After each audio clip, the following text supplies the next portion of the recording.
Well, hello everybody. Today we are going to tell you guys about Wendigo. A Wendigo is a mythical creature from the folklore of the Algonquin tribe, which is indigenous to northeastern North America. According to the legends, the Wendigo is a creature that is said to be created when a human being engages in cannibalism, and is then possessed by an evil spirit. The Wendigo is said to be a giant, emaciated creature with an insatiable hunger for human flesh. The Wendigo legend has also been used in literature and popular culture, often as a metaphor for greed and obsession. With each meal, the Wendigo grows bigger and stronger and needs a bigger meal to fill it.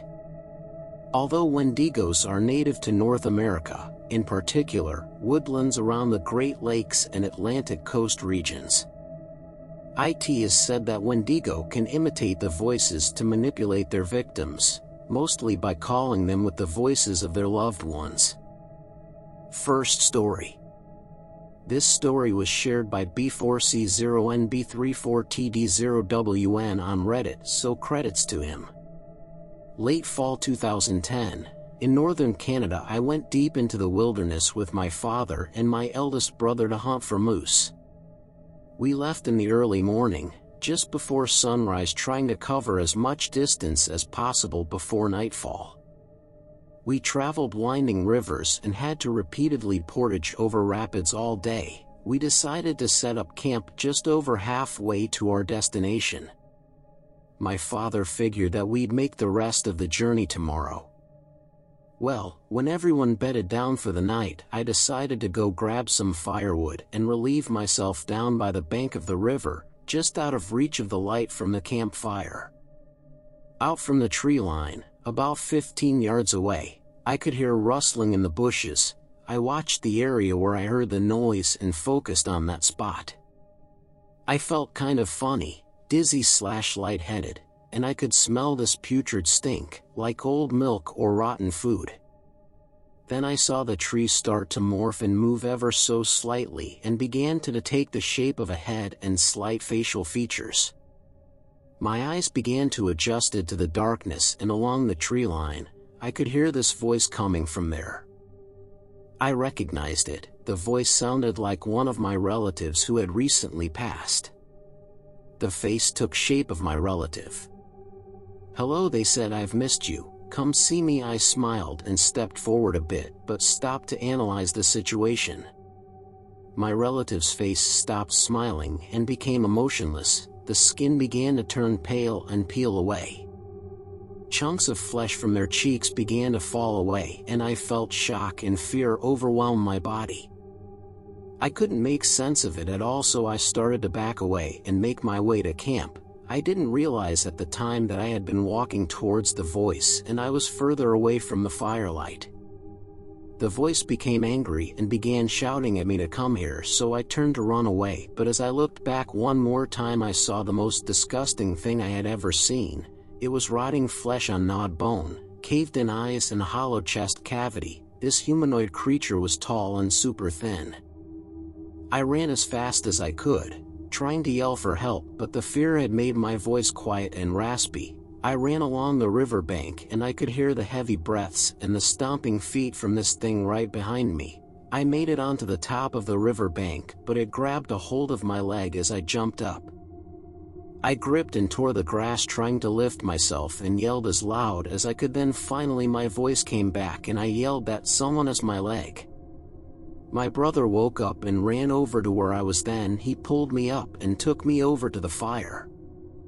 I was terrified, trying to explain what I saw and that it looked like my relative, but not.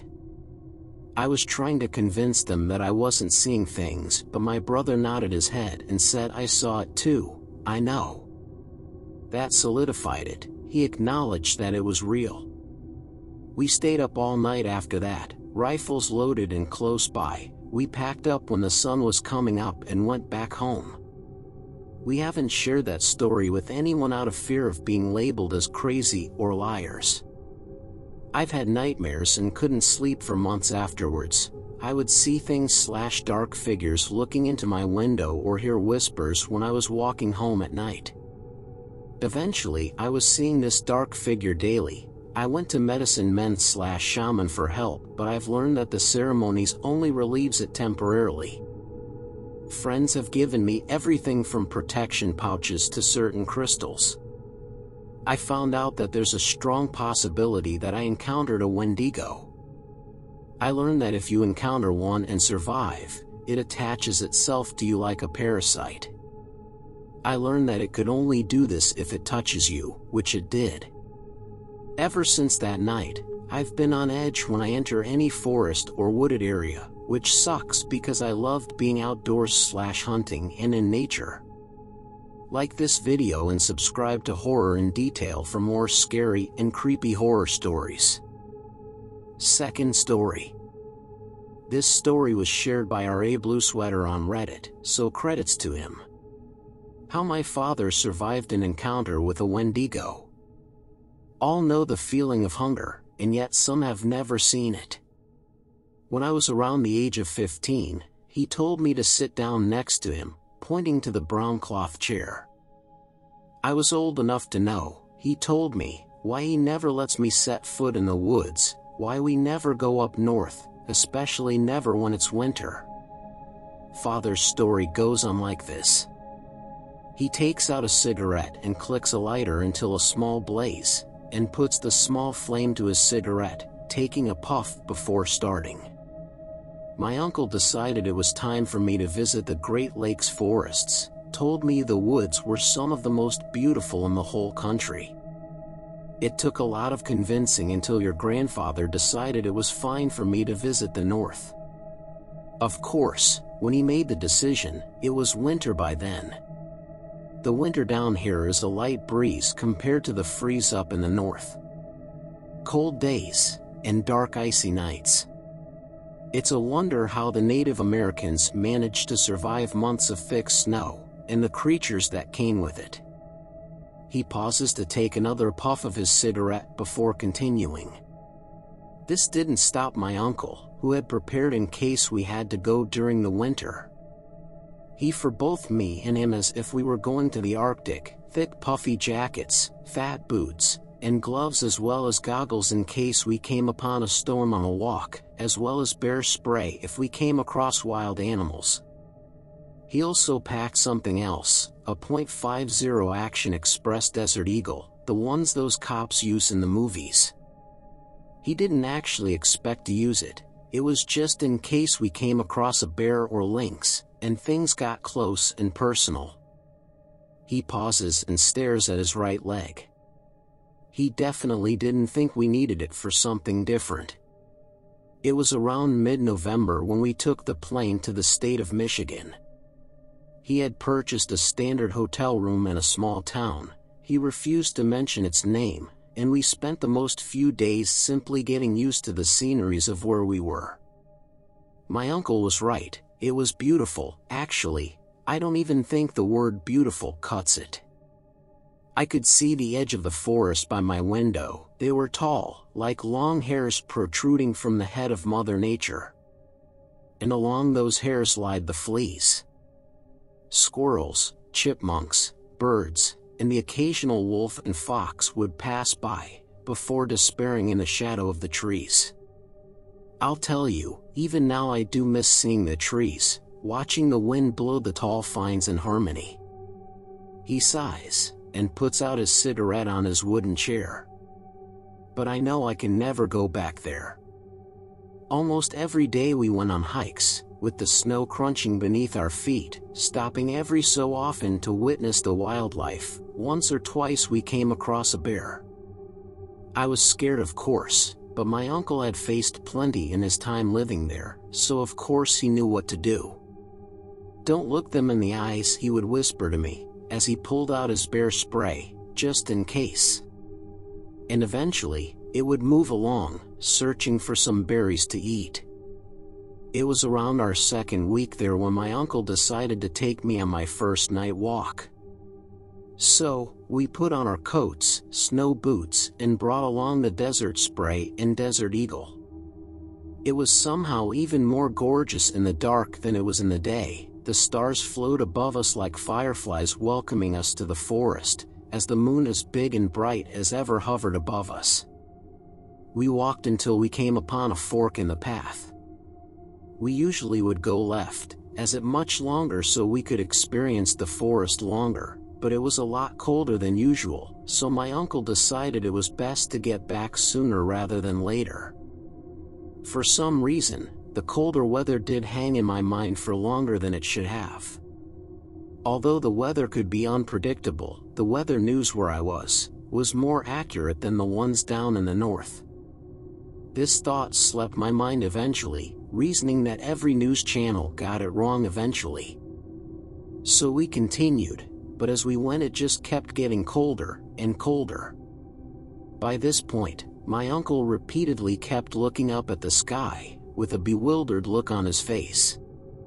Looking up I saw not a single cloud in the sky, nothing to indicate a snowstorm was coming, or anything that would cause the weather to get this cold.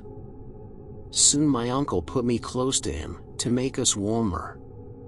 It wasn't a long hike back, just a mile or more. Then it was clear something was wrong, more than the weather. As we kept walking, fast steps. My uncle jerked his head in that direction, instinctively pulling out his bear spray. Looking past him, I could clearly see several pairs of eyes in the shadow of the trees, moving fast, moving toward us. My uncle had quickly raised the bear spray and put himself in front of me, screaming to get packed. Looking over, I could now clearly see it was a wolf, mouths open, panting and stamping its feet on the ground, creating loud cracks as the snow fell beneath them. Looking up, Uncle had his finger straight on the bear spray trigger, ready to blast them straight in the shouted faces. Then the wolves ran right past us. I mean right past us. They were maybe 10 feet away from us at most, moving so fast I could feel a small gust of wind push against my face. My uncle put down the bear spray, and looked around Dusty, in complete utter confusion encompassing his whole face. That's when I saw more eyes. He motions his hand in a circle around him. There had to be dozens of critters and birds. Running, they didn't even stop to look at us, they were just running. All the animals I had feared, all the critters and birds, and all sorts of things in the woods I had stared at in amazement just days before. All of them were running. I had never seen anything like it in my life, nor did my uncle. He decided that it was time to go, most likely because whatever the animals were running from was something that we didn't want to come across. Now my uncle was someone that doesn't get scared easily. From the stories your grandfather told me, he had faced death more times than he could count, coming across an angry grizzly, a hungry pack of wolves, and even someone pointing a gun at him straight in the face. Even then, I didn't see fear in his face, but looking into his eyes, I could see worry, and that was enough I needed to know. Our standard walk had turned into a jog, with Uncle deciding that it would be fast to go off trail through the woods. On the trail, there was a clear opening overhead for the light of the moon and stars to shine through, but off trail, the pine needles blocked most of the light that came through, with small beams piercing the thick hide here and there. My uncle just kept walking straight towards the town. He probably just had half a mile left when he suddenly stopped, making me bump into his back. He didn't move, didn't even make a kind, almost like he had stopped breathing. "Uncle?" I asked in a squally voice. I looked ahead of him, my heart pounding against my sternum as it pumped blood like a bicycle pump. Up ahead was the outline of a person, though it was too far away to see any facial features or any features at all. It was, I don't know, 30 seconds before my uncle started backing up, gesturing me to do the same. "Hello, can we help you?" I heard a tremble. It was a small one, but it was enough to tell me everything I needed to know. My uncle, one of the coolest people I've ever known, was scared. Slowly, ever so slowly, my uncle put his hand behind his back, moving towards the bear spray. But my eyes nearly popped out when his hand went past the bear spray and moved toward the gun. Crack. Up ahead I heard what sounded like a small twig break, and breaking eye contact with my uncle's hand, looked forward back at the figure. He had taken a step forward, stepping on a small branch that poked out of the layer of snow. And with that step, there was a new feeling in the air. It wasn't the cold, it wasn't fear, it was hunger. An almost lustful amount of hunger. "Look," my uncle said, as his hand still gradually moved towards the Desert Eagle, "we don't want any trouble, we're just trying to get back to town, so if you could please." He didn't get to finish his sentence. By this point my father stopped looking at me, instead looking out the window. It all happened too fast. First, there were the steps, fast, rampant, each step came with a snarl. It was too fast for my uncle, too fast for me to process. What came next was the gunshot. It rang off the trees, bouncing back into my ears, making them ring like a church bell. He got one shot off before it got to us, one shot off, before it made him scream. It slammed into him, flinging both me and his gun to the left, slamming me on the ground with a loud thud which knocked the wind right out of me. Oh God, the screams. It didn't kill him quickly, I didn't see it happen, but I heard the crunch of teeth going through flesh and meeting bone. It probably stopped there for a second, to savor the taste of the blood against its rotten teeth, before it continued. I'm glad I didn't see it happen, but I could well damn hear it. Splish and splash, as blood poured on the ground, as it continued to sink its teeth into his flesh, seemingly hard for it to hold back. It had enough of the taste. Now it wanted to eat. Crunch after crunch came, followed by tearing and popping sounds. I think it was pulling the organs out of his stomach. Don't know how long I had my eyes closed, but I opened them. I was facing away from them, and looking at a light that bounced off a silver object. The Desert Eagle. I stood up, still shaken from the fall.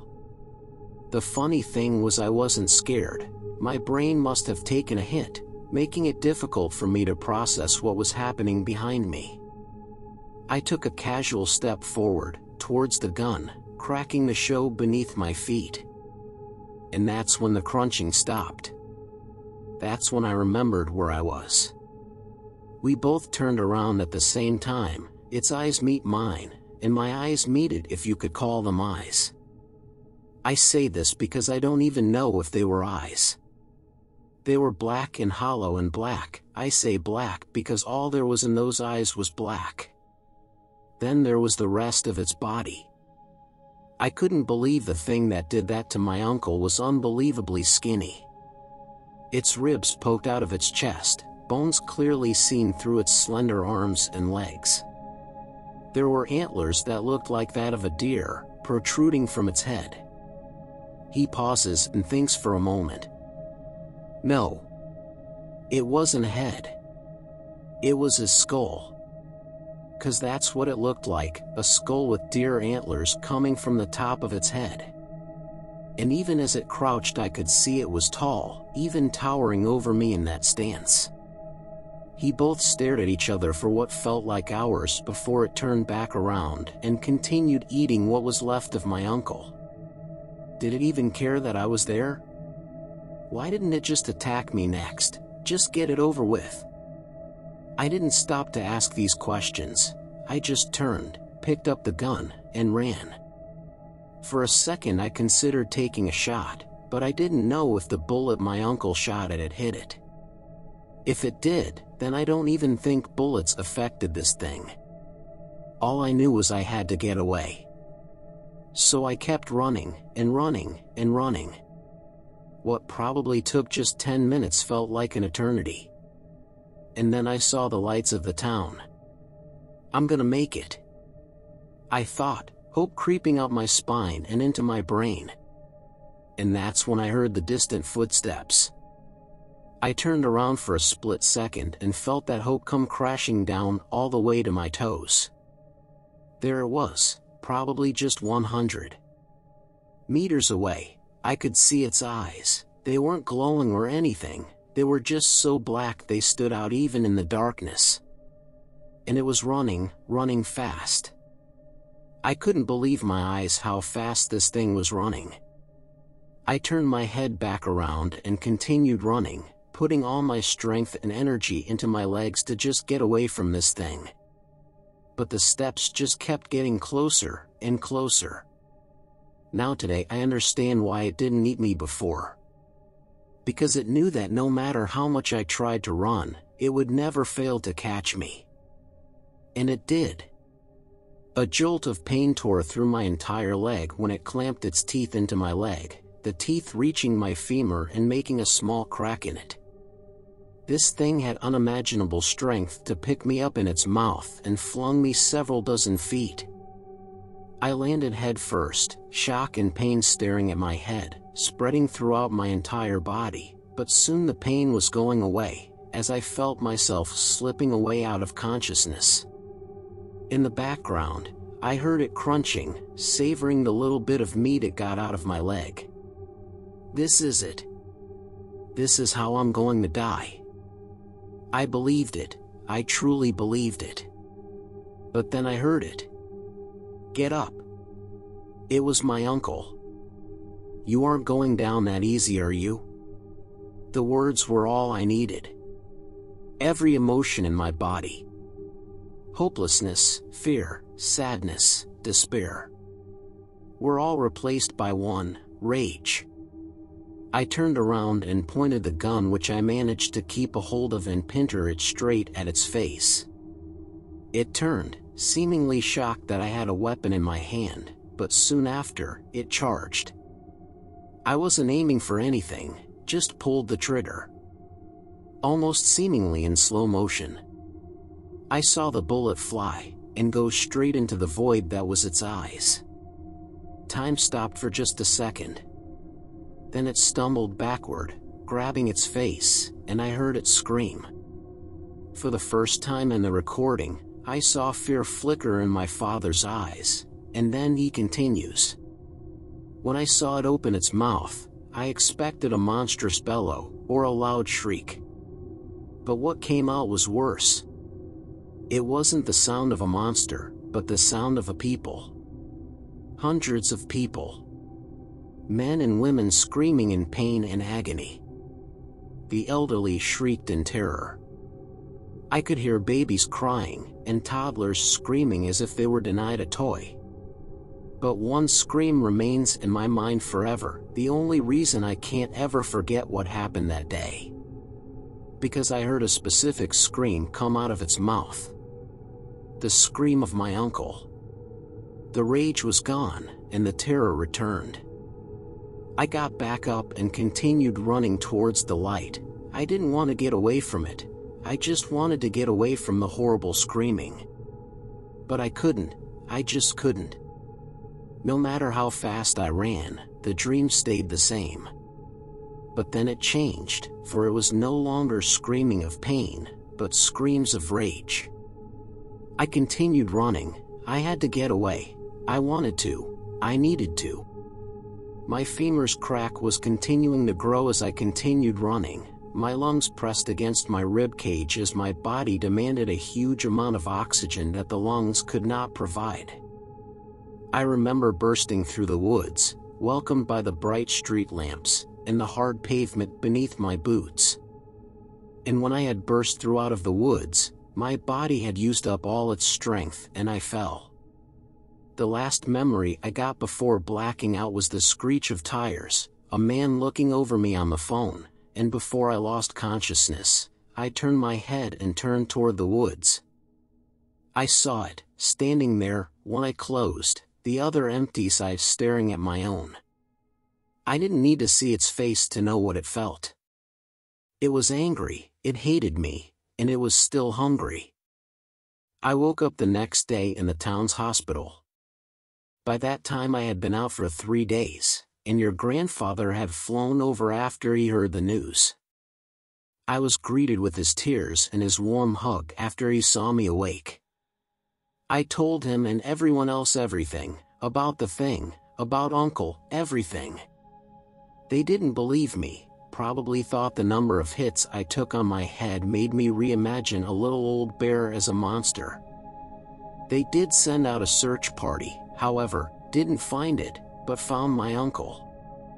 The rumors spread how every bit of flesh, blood, organ, and even the bone marrow was stripped clean, and all that was left was a clutter of bones. He sighs. That Wendigo is probably still out there, continuing to eat innocent people, continuing to hate me for being the one that got away. And there's more out there, more that will not stop until they are full, and they are never full, and never will be. He pauses. The most disturbing thought I have is that of my uncle's voice in my head when that Wendigo had me on the ground. Sometimes I think, was it actually my uncle's voice telling me to get up? Or was it that thing, telling me to get up, wanting me to put up a little more fight, so it could make the kill so much better? Third story. This story was shared by Hales1721 on Reddit, so credits to her. I had an experience with a Wendigo this fall in early October in northern Minnesota in a state forest, very close to, if not on, a reservation. I've always heard that speaking of them can draw them to you, but I hadn't thought of or listened to any Wendigo stories any time close to my encounter. I was staying with some very dear friends, I'll call them M and C, and they have a camper in their yard by the lake for guests to sleep in. I had walked down to the camper from the house with my miniature dachshund, Ebony, around midnight and found that I needed to set some things up, primarily the heater. By the time I was done getting everything in order, it was approximately 1:30. I never thought to lock the door because, really, I figured it's in the middle of the woods, so there was nothing to worry about. I was wrong. I had closed the curtains, thank God, and I was having trouble falling asleep because my anxiety was going mad. M and C's dogs were barking outside, and their geese wouldn't stop honking. Ebony, who usually sleeps under the covers, was sitting on my hip while I laid on my side, and I could feel her turning her head back and forth, like she was trying to track something outside. I tried tucking her under the blankets to calm her down, but she kept returning to her perch on my hip. I have no idea how long I laid there, I would say at least 40 minutes, when all of a sudden I heard M's voice outside the camper, "Anybody in there?" And what sounded like claws dragged down the side of the camper. I almost called back to her, when I realized number one, she and C were both fast asleep by now, and number two, M knew I was in there, she wouldn't ask if anybody was. Suddenly, I noticed everything had gone absolutely silent outside. The dogs and the birds had stopped carrying on, the gusts of wind had even stopped. It was the kind of silence you hear about in horror stories, how the woods go mute when something evil is in the area. Then another thought hit me, Ebony would be losing her sh*t and barking at the door if that had been anything human. She was frozen on my hip, dead quiet, shaking. I didn't dare to move, but I was really starting to have to pee. And I remembered that I hadn't locked the door. I have no idea how long I laid there debating whether I should get up and use the bathroom and lock the door, but it felt like an eternity. In reality, I guessed it was maybe 10 to 15 minutes.